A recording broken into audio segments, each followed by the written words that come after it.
most famous physical therapist on the internet. Hi folks, I'm Bob Shrupp, physical therapist. Brad Heineck, physical therapist. Together we are the most famous physical therapists on the internet. In our opinion, of course, Bob. Today we're going to talk about the 3 worst core exercises for low back pain and what you should do instead. We're going to give you, answers. Options. Right. Proper We're options. going to do a complete job here today. By the way, if you're new to our channel, please take a second to subscribe to us. We provide videos on how to stay healthy, fit, pain-free, and we upload every day. Also, go to bobandbrad.com. Go to the giveaway section. We're always giving something away each week, but not today. It'll start tomorrow again. It's kind of a teaser. Yeah, it's kind of a teaser. But just go to bobandbrad.com and click on the giveaway section. Yeah, or you can go to Facebook. It'll be pinned to the top of the page, the contest that is, the weekly contest. Go to Twitter or Instagram or TikTok if you want a 60-second version of our program. There you go, Bob. So this information, Brad, I got from Dr. Stuart McGill. Definitely an expert on low back pain. I seriously think he's done like 100 studies on back. He did, or he read them? No, he did. He's done them, yeah. Yeah, he's doing foundational work in back pain. He must be pretty old. Yeah, he's up there, but he's got a bunch of textbooks and he's got a book for the layperson too. So that's what I like. Really good stuff.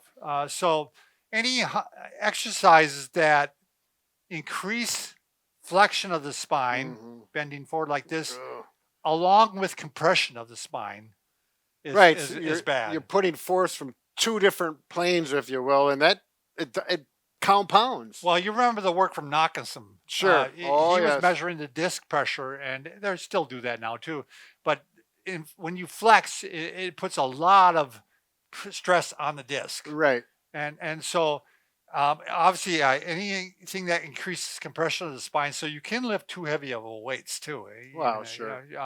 And if you twist and compress, that is very bad too. Yep. So the ones we're going to show you today, that's basically what people are doing.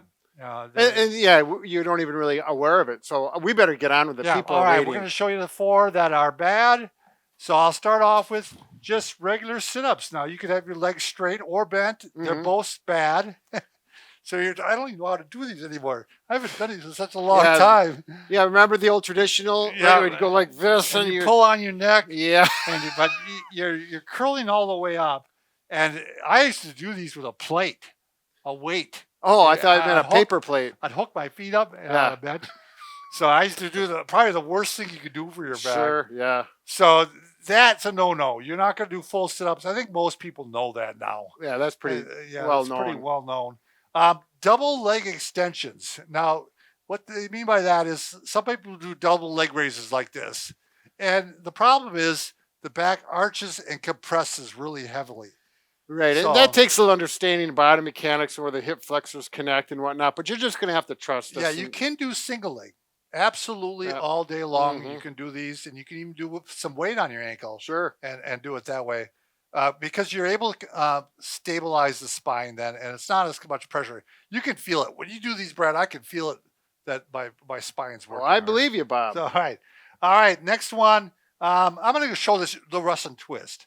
This one's one of McGill's, but it's one that I see and I don't like. This is very common. So people go like, I'm on a ridge. Oh yeah, be careful on that table, Bob. You fall down and we're going to have an issue. These twists. You're bending. You're flexed the spine. You're rounded out. You can't stay straight on this. You got compression. You got almost compression, and you're twisting. Every negative thing all combined into one. But yeah, it works those abdominal muscles quite well. Absolutely. But if you want to hurt your disc, if you want a blown disc, do some of those. Yeah. I mean, we're going to hear. We're not going to tell you what to do in life, but if you want to hurt yourself, we're going to hear comments about that. I actually feel like I could do a press. Absolutely. All right. So the last one, and this was Dr. McGill again that came up with this one, is he actually called the Superman pose. So people lift the arms and the legs at the same time, and they found out the compression was greatly increased. Particularly in the lumbar spine, is that correct? Right, exactly. And you can feel it. I mean, and you think you're working out. Now you can do one at a time, and we'll show that later. I think that's a nice way that's a good alternative. Yep. So, Brad, do you want to show just the right way to do one? You could do the curls. Do what? Oh, the curls. Yeah. Yeah. Well, I thought we were talking about the Superman one. Yeah. So that's Now, where this is the correct way to we do just it. we just do this. I got to get these glasses out from around my neck. No wonder I So was he's stuttering. keeping the back is completely on the surface here. Right. He's lifting it, really kind of lifting you up. I'm not doing this. Yep. Try to And do this. when I do these, I actually take my hand, I actually put them in my Yep. low back like that as support. And you know, it's funny, when I started these, Brad, I actually got sore neck from doing this. And he mentioned Yeah. that Yeah. your neck will have to build up for Sure. that.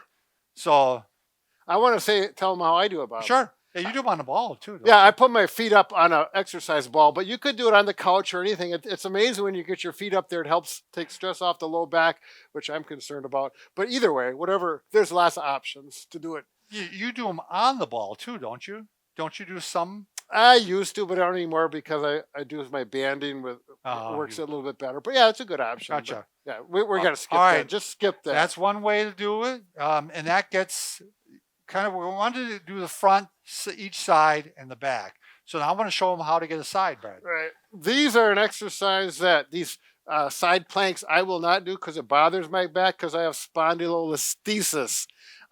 So if you have that, you will put a red flag up and probably not do it. If you're new to this, you may want to start off a little bit easier. Put your knees together and just go up from the knee like this. But if you're more advanced, you can actually put one foot in front of the other. Yep. And then you're just going to go ahead and lift up. And, you know, you can do these. I do what I do is a set of 30 seconds. And then I do sets of 10 seconds after that. Oh, really? It just works for me. It kind of gets me to fatigue. I just kind of count off 1, 2. You move your arm like that? Yeah, I do. I count. So you can't count without moving your arm? it's stupid. I know. Don't worry about it. Just so you're going to want to do both sides, by the way. And then the third one that you can do instead of the harmful ones is the bird dog. The harmful ones. The Superman one. We're going to do this as opposed to the one laying in your stomach and the Superman. Now, you could do this lying on a pillow, too. Sure. But you can start off, for some of you who are new, you're probably just going to maybe start off with the arm and then maybe work on the leg. But then eventually you get to the bird dog. Hold that out there one more time, Bob. Sure. Because you're going to need to really tighten your stomach muscles. And look at the nice straight line, Bob. And, you know, that's what we're looking for. And without tightening your core muscles, your stomach, you could arch your back more than you want to. And that's something that you have to actually do it, and you'll feel it. Yeah, these are great strengthening exercises. You're getting the core, but you're also getting some of the back muscles, which is part of the core. Absolutely. So, again, you could do now a set of 20, 25. I guess I really didn't prepare for how many they should be doing, Brad. I just do like 30 myself. So right in a row? I do 30 in a row, but I built up to it. Right. It's not like you just started doing it. Yeah. And you can actually add weights to your arms and legs later on if you want to make it a little more advanced. But there they are. Those are the 3 that we'd recommend. That's the 3 that McGill recommends. Sure. And he calls them the big 3, I believe it. And avoid the other ones if you want to avoid injuring your back or making your back pain worse. Right. Exactly. So thanks for watching. Very everybody. good. Take care.